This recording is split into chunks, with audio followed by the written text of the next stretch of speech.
Hi, and welcome to Clappia. In Clappia, you can generate PDFs for your submissions, and if you need to add a watermark to PDFs, you can do that easily using print settings. Let me show you how. I'll go to my Clappia dashboard, and I'll select the app that has a PDF configured in it. I'll choose this incident report app. Now I'll navigate to Design app, head over to Configuration, which is step 2. Click on Print Settings. Now on the right panel, either create a print template or select an existing one by clicking the edit icon. If you're new to setting up PDFs in Clappia, I've already made a detailed video on that, which I'll link in the description, so you might want to check that out first. Once you've selected your template, the print settings pop-up will appear. Here you can see I have configured the template already.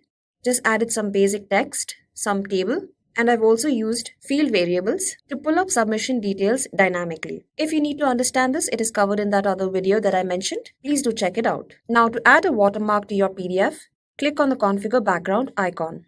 A new window will open giving you a few options: no background, static image, and dynamic image. So let's say I'm adding a static image.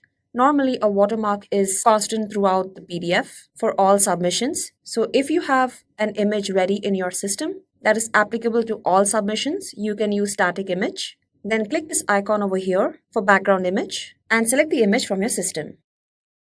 Once you've done that, you can then adjust the width. This is how much space the image occupies in the PDF. The opacity. Lower values make it more transparent, so I could probably keep this as 0.5.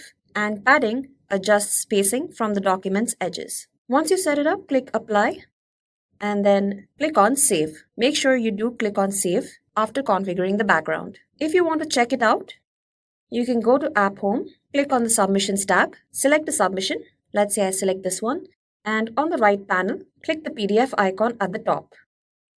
You will be taken to the print preview of your PDF, and over here you can see the watermark has appeared. And that's it. If you have any more questions on how to configure watermarks for your PDFs or on any other feature, you can always raise a support request by clicking on the button over here at the top. Select the appropriate option that is convenient for you, and we'll get in touch. Thank you.